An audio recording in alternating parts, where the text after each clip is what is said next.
오늘 우리에게 주시는 하나님의 말씀은 창세기 23장 1절에서 6절까지의 말씀입니다. 사라가 127세를 살았으니 이것이 곧 사라가 누린 햇수라. 사라가 가나안 땅 헤브론 곧 기럇 아르바에서 죽음에 아브라함이 들어가서 사라를 위하여 슬퍼하며 애통하다가 그 시신 앞에서 일어나 나가서 헷 족속에게 말하여 이르되 나는 당신들 중에 나그네요 거류하는 자이니 당신들 중에서 내게 매장할 소유지를 주어 내가 나의 죽은 자를 내 앞에서 내어다가 장사하게 하시오. 헷 족속이 아브라함에게 대답하여 이르되 내 주여 들으소서. 당신은 우리 가운데 있는 하나님이 세우신 지도자이시니 우리 묘실 중에서 좋은 것을 택하여 당신의 죽은 자를 장사하소서. 우리 중에서 자기 묘실에 당신의 죽은 자 장사함을 금할 자가 없으리이다. 이는 우리에게 주시는 하나님의 말씀입니다. 아멘. 아브라함의 인생 여정을 따라가며 우리의 신앙을 점검하는 하나님의 손가락, 벌써 9번째 시간이 되었습니다.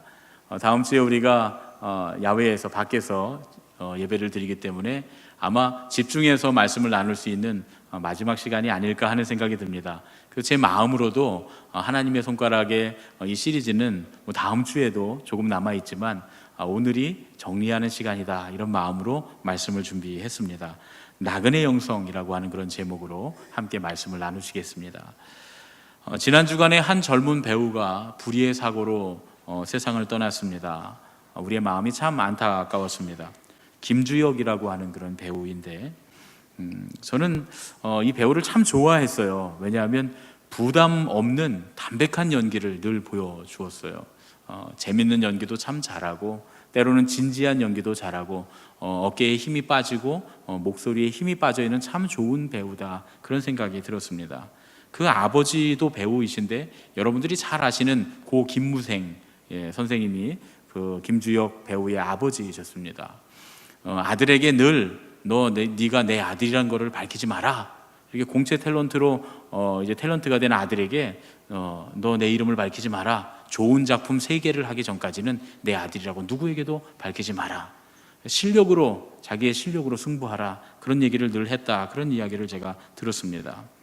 그 아버지셨던 김무생 씨도 생각보다 너무 일찍 돌아가셔서 늘 안방에서 우리가 드라마에서 볼 수 있을 거라고 생각했는데 어느 날 갑자기 돌아가셨다 그래서 마음이 참 아프고 안타까웠는데, 이번에 제가 좋아하는 이 김주혁이라고 하는 배우가 갑자기 사고로 이제 세상을 떠나서 참 며칠 동안 마음이 좋지 않은 그런 시간들을 보냈습니다. 늘 곁에만 있을 것 같은 그런 사람들, 우리 곁에 늘 있을 것만 같은 사람들이 하나둘씩 세상을 떠나면 우리는 문득 우리의 삶이 그제서야 유한하구나, 한계가 있구나, 끝이 있구나 하는 것들을 느끼게 됩니다. 영원히 지금 우리가 살아가고 있는 이 삶을 계속 영유할 것으로 그렇게 생각하다가 어느 순간 그것이 아니구나, 끝날 때가 오는구나 하는 생각을 하는 순간이 다가오게 됩니다. 사람은 누구나 한 번 태어나면 꼭 한 번은 죽게 되어 있습니다. 어느 때는 그 과정이 참 허무해 보이고 저렇게 살다가 또 좋은 일을 하다가 갑자기 한 번에 저렇게 없어져 버리는구나 하는 생각을 하면 참 허무하다는 생각이 듭니다.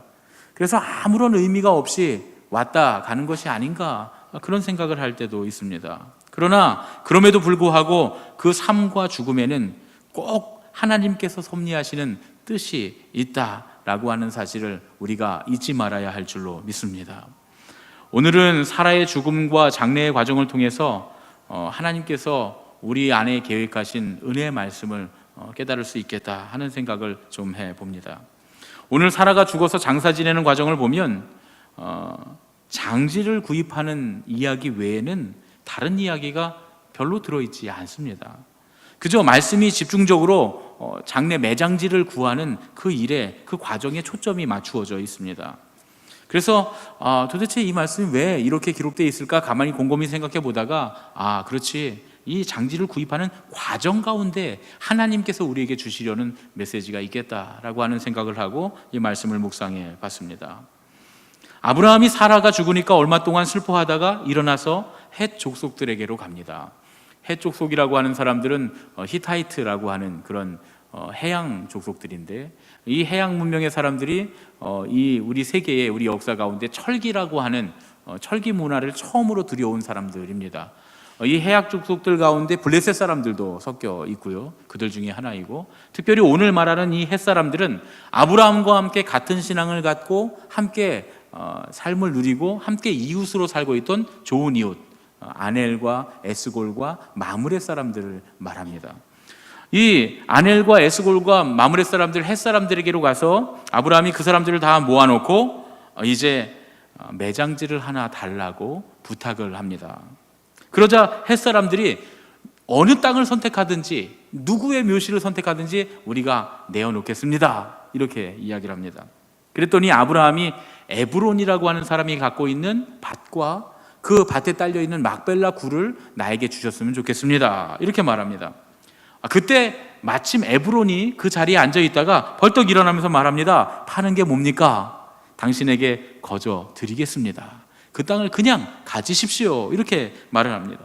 그런데 아브라함이 한사코 거절을 하고 그 값을 많이 치르고서 그 땅을 자기의 소유로 삼았다라고 하는 것까지가 오늘 우리가 보는 본문의 말씀입니다. 아브라함이 헷 사람들에게 말하기를, 나는 당신들 중에 있는 나그네요 거류하는 자라, 이렇게 고백합니다.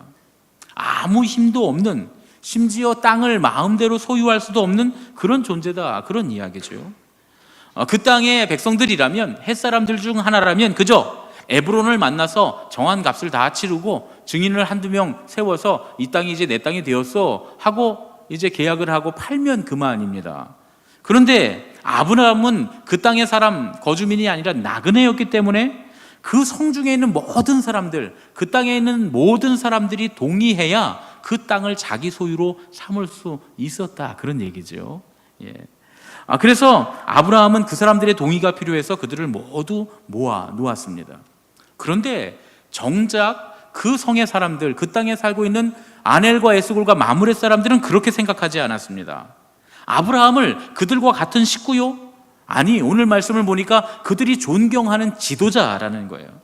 지도자라고 하는 말이 히브리어로 나시라고 하는 단어를 쓰는데, 이 말은 원래는 왕 혹은 족장, 그러니까 전체적인 정치적이고 종교적인 예언자, 선지자, 모든 것을 포괄하는 리더를 말하는 겁니다. 그래서 이 말을 우리 개역 개정판에는 지도자다, 이렇게 표현을 했습니다. 햇사람들은 아브라함과 함께 생활하면서 하나님께서 아브라함과 함께 하시는 그 일들을 지켜봅니다. 그리고 평소에도 저 아브라함이 하나님께 받는 복이 우리에게 나눠졌으면 좋겠다라는 생각을 가지고 아브라함과 함께 복 받기를 바랬고, 또 아브라함을 선대하고 아브라함에게 최선을 다해서 잘 대해 주었습니다. 심지어는 아브라함이 전쟁에 나갈 때 그를 따라서 전쟁을 함께 돕기까지 했습니다. 아브라함도 마찬가지였습니다. 아브라함도 소돔과 고모라가 멸망할 때 그들을 위해서 중보했던 것과 같이 늘 그랬을 것 같아요. 아넬과 에스골과 마므렛 사람들이 그에게 찾아오면 그들을 위해서 중보해주고 기도해주고, 또 그들에게 하나님의 말씀, 하나님의 뜻이 무엇인지를 가르쳐주고 함께 하나님의 말씀 뜻대로 살자고 그들을 잘 도와주는 그들의 좋은 선지자가 되어 주었을 것입니다. 그래서 그들은 피 한 방울도 섞이지 않았고 전혀 다른 곳에서 자라 전혀 다른 생활 방식, 가치관을 갖고 있었음에도 불구하고 이제 그들에게 족장처럼, 왕처럼 아브라함이 그들의 좋은 리더가 되었던 것입니다. 그래서 그들이 아브라함에게 오늘 땅을 그냥 주겠다는 거예요. 땅도 나누고 재산도 나누고 마음도 나누고 삶도 나누고 우리 여기서 가족처럼, 한 가족처럼 함께 삽시다. 아넬과 에스골과 마므렛 사람들, 헷 사람들이 그렇게 아브라함에게 제안하고 있는 겁니다. 그런데 그럼에도 불구하고 아브라함은 명확하게 선을 긋습니다. 나는 나그네요 거류하는 자입니다. 이것은 일종의 선언이라고 할 수 있습니다. 그들에게 말하는 것도 되지만 하나님 앞에 자기의 신앙 고백이면서 또 한편으로는 자기 스스로에게 선언하는 그런 믿음의 선언이었다. 저는 그렇게 봅니다. 나그네요 거류하는 자라. 똑같은 말을 2번 반복하죠. 분명히 여기에는 강조의 의미가 있습니다. 아브라함은 단호하게 자신이 나그네요 거류하는 자다 그렇게 고백하고 있는 겁니다. 왜 그랬을까? 왜 그들에게 그렇게 이야기했을까? 이것이 바로 하나님의 뜻이었기 때문입니다. 아브라함을 향하신 하나님의 뜻이 아브라함이 나그네이기를, 거류하는 자이기를 하나님이 바라셨기 때문입니다. 우리는 세상 속에서 삽니다. 세상 속에서 세상을 살아갑니다. 세상을 떠나 사는 것이 불가능할 뿐만 아니라 우리가 세상을 떠나 사는 것은 하나님의 뜻도 아닙니다. 하나님께서는 우리에게 이 세상에서 이 세상을 누리며 살아가라고 우리를 세상 가운데 두셨습니다. 그러나 하나님은 결코 우리가 세상 사람이 되기를 바라지는 않으십니다. 세상의 사람들이 아무리 우리에게 잘해주고 우리가 세상에서 얻은 것이 아무리 많고 세상에서 누릴 것이 많다고 하더라도 우리는 세상 사람이 되어서는 안 된다. 그런 이야기입니다. 우리는 우리의 본향을 향해 하나님께서 맡겨주신 삶을 살아가는 순례자의 삶을 사는 나그네입니다.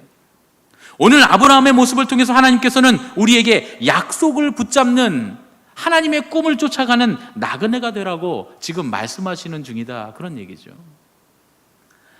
우리 둘째 딸아이가 조그만 때 막 말이 터져서 막 조잘조잘 얘기를 시작할 때 뭐 3살쯤 4살쯤 됐을 때 같아요. 어느 날 엄마랑 이렇게 이야기하는 거예요. 저도 옆에 있는데 엄마 나는 어떻게 태어났어? 나는 어디서 나왔어?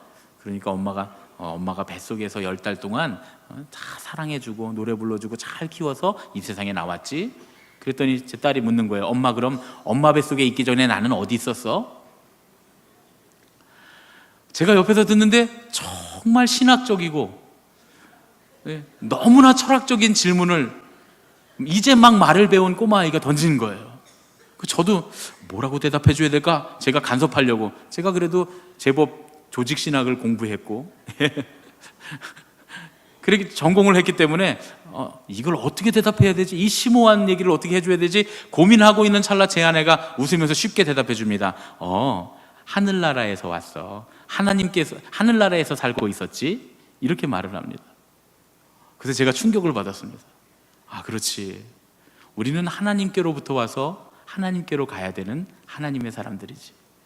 우리가 엄마 뱃속에 있기 전에 어디 있었을까? 그러니 당연히 하나님께 있었겠지. 하나님 나라에, 하늘나라에 있었던 것이 맞겠지.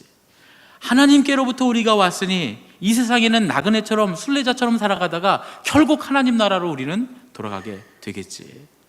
아주 심오한 이야기를 엄마와 아기의 대화 속에서 제가 듣게 되었습니다. 어떤 사람들은 신앙이라고 하는 것, 믿음이라고 하는 것을 이 세상에서 복받고 잘 살기 위해서 하는 그런 경우도 있습니다. 그래서 열심히 믿음 생활을 하고 신앙 생활을 하는 사람들도 있습니다. 그러나 하나님께서 우리에게 원하시는 믿음, 원래 우리가 가져야 되는 본래의 믿음은 이 세상에 관심을 갖고 이 세상에 뿌리 내리고 이 세상에서 무엇을 얻고 무엇을 누리고 살아가는 것이 아니라 영원한 하나님 나라의 약속에 관심을 갖는 그런 믿음입니다. 이것에 대해서 히브리서 기자는 이렇게 말씀합니다. 이 사람들은 다 믿음을 따라 죽었으며 약속을 받지 못하였으되 그것들을 멀리서 보고 환영하며 또 땅에서는 외국인과 나그네로라 증거하였으니 이같이 말하는 자들은 본향을 찾는 것임을 나타내미라. 저희가 나온 바 본향을 생각하였다면 돌아갈 기회가 있었으려니와 저희가 이제는 더 나은 본향을 사모하니 곧 하늘에 있는 것이라. 그러므로 하나님이 저희 하나님이라 일컬음 받으심을 부끄러워 아니하시고 저희를 위하여 한 성을 예비하셨느니라. 할렐루야. 우리의 본향은 하늘나라에 있습니다. 우리는 하늘나라로 갈 사람들입니다. 하나님께서는 본향을 찾는 믿음의 순례자들을 위해 하나님의 놀라우신 뜻과 계획과 약속들을 준비하시고 천국을 우리에게 주시는 줄로 믿습니다. 그런데 여러분, 오늘 말씀을 생각해 보면 좀 이상한 부분이 하나 있습니다. 오늘 아브라함은 굳이 그 땅을 은 400세겔이나 주고 삽니다. 여러분, 은 400세겔이 적은 돈 아닙니다. 예레미야 32장 9절을 보면 예레미야가 밭을 사는 장면이 나와요. 사람들에게는 하나님께서 이 땅을 다 멸하실 것이고 이 땅을 다 뺏기게 하실 것이고 바벨론이 쳐들어와서 이 땅을 다 소유하게 되고 다 종으로 끌고 가게 될 것이다 라고 설명하면서 이율배반적으로 그 땅을 사는 장면이 나옵니다. 그런데 꽤 넓은 밭을 사요. 그럴 때 그 밭을 사면서 하나님이 그러나 결국 우리를 멸하지 않으시고 이 땅으로 다시 돌려보낼 것이다 라는 의미로 그 땅을 사게 되는 거죠. 그럴 때 그 땅을 살 때 은 70세겔을 주고 삽니다. 그런데 오늘 아브라함은 은 400세겔을 주고 산단 말이죠. 그 밭이 넓고 나무가 심겨있고 심지어 거기에 막벨라라고 하는 굴이 딸려 있다고 치더라도 은 400세겔은 지나치게 많이 주고 산 것입니다. 비싸게 값을 주고 샀다, 그런 얘기죠. 하나님의 약속을 믿고 하나님의 꿈을 따라가는 나그네가 되겠다라고 하는 이 아브라함이 왜 거기에 그 거금을 들여서 땅을 사고 있을까요? 어찌 보면 이율배반적인 것처럼 보일 수 있습니다. 그런데 이것 또한 사실은 하나님의 약속, 하나님의 은혜의 계획이었다, 그런 얘기죠. 아브라함은 지금 하나님의 꿈을 쫓아가고 있는 중이고 하나님의 꿈을 하나씩 하나씩 이루어드리고 있는 중이었다, 그런 얘기입니다. 하나님께서 아브라함에게 환상을 통해 보여주셨던 400년, 500년 후에 일어날 일, 그 일을 지금 아브라함은 바라보며 그 하나님의 일을 완성해가고 있는 중이었습니다. 아브라함은 이미 이전에 하나님께서 보여주시는 환상을 통해서 자기의 후손들이 이집트에서 엄청나게 부흥해서 나그네로 400년 이상을 살다가 종살이한 후에 이 땅으로 돌아올 것이라고 하는 환상을 보았습니다. 하나님께서 보여주신 환상을 통해서 하나님의 미래적인 계획, 하나님의 꿈을 보았던 겁니다. 하나님께서는 아브라함을 감동하셔서 오랜 시간 종살이 끝에 그 후손들이 돌아올 때 이 땅을 하나님께서 자기의 조상들, 즉 자신들에게 약속하신 땅이라고 하는 그 증거로, 표로 삼기 위해서 그 땅을 아브라함이 지금 사고 있다, 그런 이야기죠. 이스라엘 백성들이 가나안의 애굽에서 종살이를 하며 그 압제 가운데서 벗어나 탈출할 때, 해방될 때, 자, 우리 다 떠나자, 이 애굽을 떠나자 할 때 갈 곳이 없잖아요. 그런데 아브라함이 그 땅에 다 증표를 삼음으로써 가자, 우리 조상의 땅으로 할 수 있는 목적지를 지금 만들고 있다, 그런 얘기입니다. 여러분, 우리도 명절이 되면 고향으로 돌아갑니다. 우리뿐만 아니라 이 아시아권에 있는 사람들이 대부분 다 명절이 되면 고향으로 돌아가죠. 우리 명절이 돼서 추석 이럴 때 명절로 가다 보면 집으로 돌아가다 보면 어떤 분들은 뭐 부산에 사시는 분도 있고 저 광주에 사시는 분도 있고 목포에 사시는 분도 있어요. 우리 교인들 중에도 그런 분들이 있어서 잘 다녀오셨습니까? 그러면 아유 힘들었어요 목사님, 열 몇 시간 걸렸어요, 이렇게 얘기하시는 분들이 계세요. 그 고속도로가 주차장이 돼버리니까 화장실 가는 것도 어렵고 중간에 뭐 요기를 하는 것도 어렵고 다들 나름대로의 노하우를 가지고 계시더라고요. 중국 사람들은 훨씬 더 심하답니다. 우리는 그래도 이거밖에 안 되지 중국은 아주 몇 날 며칠을 기차를 타고 가야 되니까 또 거기에 사람들이 얼마나 많이 타고 있는지, 그래서 중국에서는 기차를 타고 집에 돌아가려면 기저귀가 필수랍니다. 기저귀를 차고 가야 된다는 거예요, 그 사람들은. 아니 왜 그렇게까지 고생을 하면서 애를 쓰면서 고향으로 돌아갈까? 왜 그렇습니까? 거기에 부모님이 계시기 때문이죠. 우리 할아버지가 그 땅에 묻혀 있고 우리의 조상들이 그 땅에 묻혀 있기 때문입니다. 그곳이 바로 대대로 우리의 땅이자 우리에게 맡겨진 기업, 우리 가문이 함께 살았던 그런 땅이기 때문에 우리 그곳으로 돌아갑니다. 이와 마찬가지로 이스라엘 민족들도 출애굽하면서 가나안 땅을 목적지로 삼을 수 있었던 이유가 바로 그 땅이 하나님께서 약속하신 그들의 땅이었고 또 그 조상들이 아브라함이, 이삭이, 사라가, 리브가가 바로 그곳 막벨라 굴에 묻혀 있었기 때문입니다. 그래서 하나님께서 모세를 만나 주실 때 불타는 가시떨기 나무 가운데 하나님 당신은 누구십니까? 라고 할 때 나는 아브라함의 하나님, 이삭의 하나님, 야곱의 하나님이다, 이렇게 말씀하셨던 겁니다. 하나님께서는 이제 너무 늙어서 죽을 날만 기다리고 있는 것 같은 그런 아브라함을 통해서 하나님이 주시는 놀라운 구원의 사역, 하나님의 꿈을 이루어가고 계시는 중이었습니다. 여러분, 아브라함의 나이가 지금 135세인데 이제는 무언가 꿈을 꾸고 꿈을 이룬다라고 하는 것이 상상이 되지 않는 그런 나이 아니겠습니까? 오늘 2부에 우리가 찬양을 부르다가 우리 김상순 권사님이 준비를 하셨는데 마지막 날에 이 찬양을 준비를 하셨어요. 그래서 그 찬양을 부르는데 제 마음에 감동이 왔습니다. 아니, 내가 설교 이 원고를 보여드리지도 않았는데 어떻게 이 찬양을 준비하셨지? 예. 노인들이 꿈을 꾸게 된다는 거예요. 성령이 임하면. 여러분, 성령님이 우리 안에 오셔서 우리와 동행하시면 아무리 나이를 먹어도 꿈을 꿀 수 있습니다. 누군가 그런 얘기를 했어요. 사명이 있는 사람은 죽지 않는다. 그렇습니다. 하나님께서 사명을 주신 사람은 그 사명을 다 이룰 때까지 하나님께서 그 생명을 연장해 주십니다. 그런데 여러분, 이 말을 뒤집어 볼까요? 반대로 생각해 보면 아직 우리가 살아있다고 한다면, 우리가 아직 이 땅에 숨붙이고 이 세상을 살아가고 있다고 한다면 하나님께서 주신 사명이 우리에게 아직까지 남아있다, 그런 얘기입니다. 어떤 분들은 은퇴하셔서 원로가 되면 요즘은 70세만 되면 은퇴해서 원로 하는데 너무 이르단 말이죠. 70세가 돼도 청년인데 노인정에 가도 받아주지도 않고, 노인정에 가면 그 커피 타야 되는 나이인데 제일 막내라 무슨 70세에 은퇴를 하냐, 그렇게 말씀하시는 분도 계시지만, 또 어떤 분들은 이제 은퇴했으니까 교회에서 하던 봉사도 다 그만두고 교회에서 기도하던 것도 그만두고 다 그만둬야 되겠다, 이런 분들도 계세요. 아닙니다. 살아있기 때문에 사명이 있는 것입니다. 여러분, 70세가 넘어서 은퇴한다고 교회를 다 그만두고 안 하고 그러는 게 아니라 더 내가 해야 될 일이 무엇인가를 찾아가야죠. 비어있는 자리로 흘러 들어가서 거기를 채우는 일. 왜냐하면 하나님이 살려주셨다고 한다면, 살게 하신다면 사명이 있기 때문입니다. 그러니까 알아주지 않는다고, 보아주지 않는다고 하는 것이 아니라 묵묵히, 아무도 이 의미를 모르지만 135세의 아브라함이, 누구도 아브라함이 하고 있는 이 일의 의미를 모르지만, 그 말하는 것조차 이율배반적인 것 같지만, 그러나 하나님의 꿈을 이루어드리고 있는 것처럼 말이죠.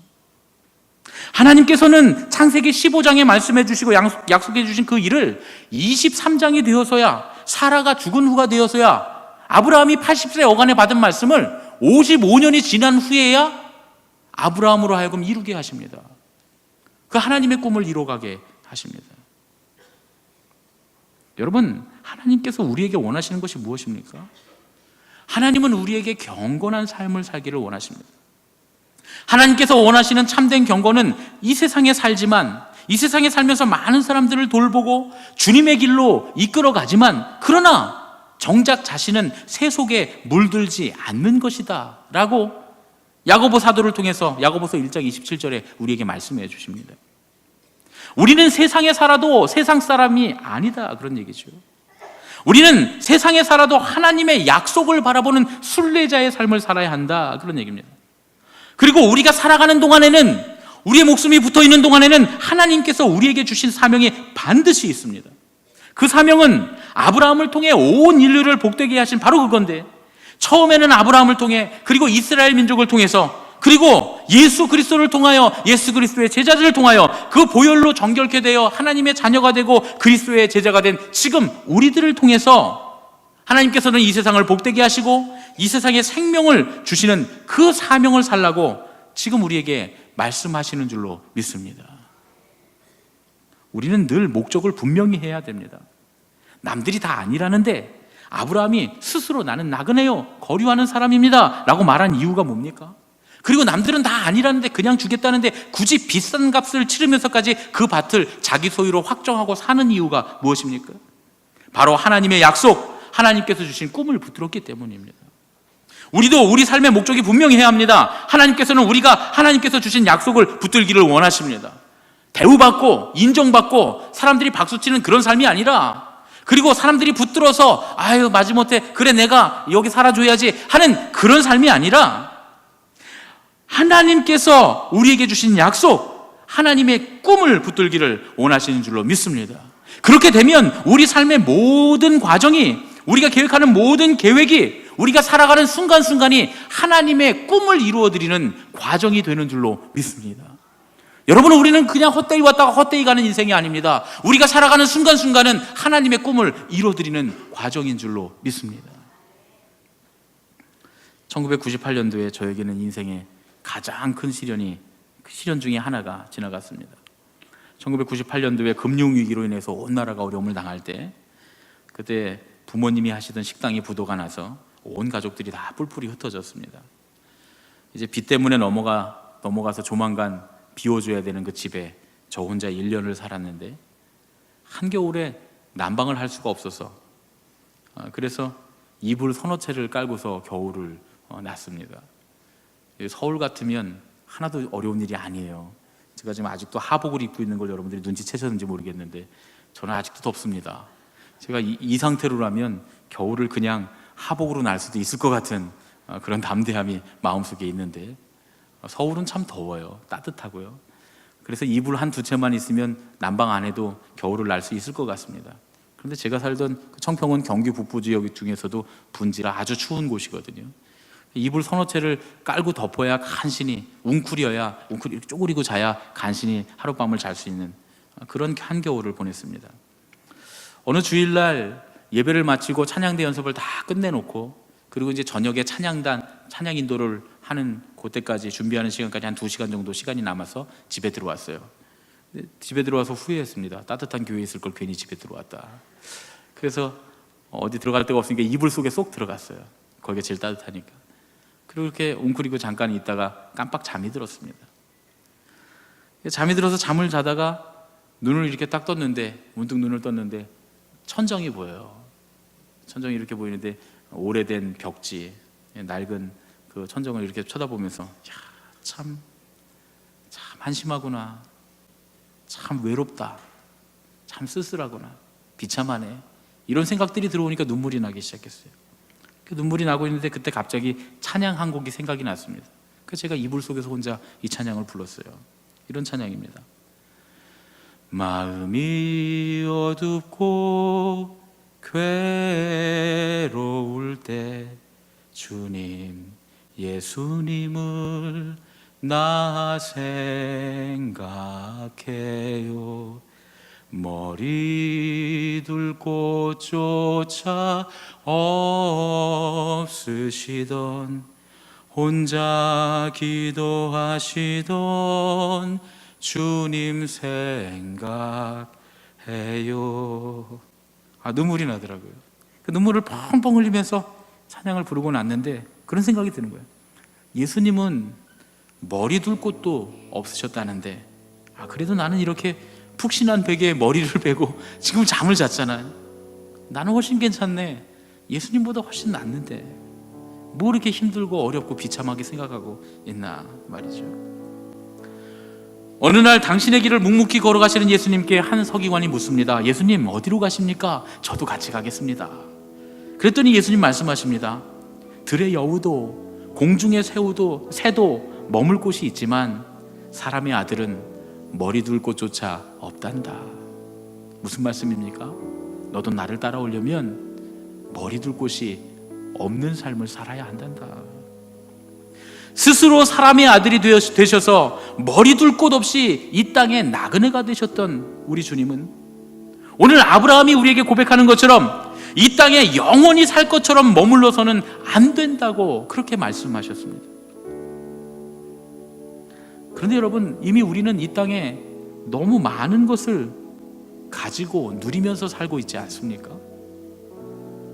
우리는 우리 주님보다도 더 많은 것들을 누리고 우리 예수님보다도 더 많은 것을 소유하고 살면서도 그러면서도 주님 부족해요, 주님 모자라요, 늘 불평하고 불만하고 살고 있지는 않은가 말입니다. 그렇습니다. 처음에 우리가 하나님의 손가락 이 말씀을 함께 시작하면서 아브라함이 본토 친척 아비집을 떠나 그가 순례자가 되었다. 그래서 가나안 땅으로 예배하기 위해 그가 하나님 앞으로 찾아 나왔다라고 하는 그런 이야기를 나누면서 은혜를 나누었던 것처럼 여러분, 우리는 오직 믿음의 순례자가 되어야 할 줄로 믿습니다. 이 땅에 무엇을 바라보는 게 아니라 하나님이 이 땅에 우리에게 주실 무언가를 바라보는 게 아니라 이 땅에서 얻을 것, 누릴 것, 그런 것들을 바라보는 게 아니라 오직 하나님께서 우리에게 주실 하나님의 꿈, 하나님께서 우리에게 누리게 하실 천국의 상급을 바라보는 순례자가 되어야 할 줄로 믿습니다. 오늘 나그네의 영성, 나그네의 영혼을 소유하는 저와 여러분이 되었으면 참 좋겠습니다. 그렇게 되면 우리의 사는 모든 순간순간이 하나님의 꿈을 이루어드리는 과정이 될 줄로 믿습니다. 오직 본향을 바라보았던 아름다운 순례자의 신앙을 회복하는 저와 여러분이 되시기를 예수님의 이름으로 축원합니다. 우리 옆에 계신 분들과 이렇게 인사했으면 좋겠습니다. 우리는 나그네입니다. 우리는 나그네입니다. 우리는 나그네입니다.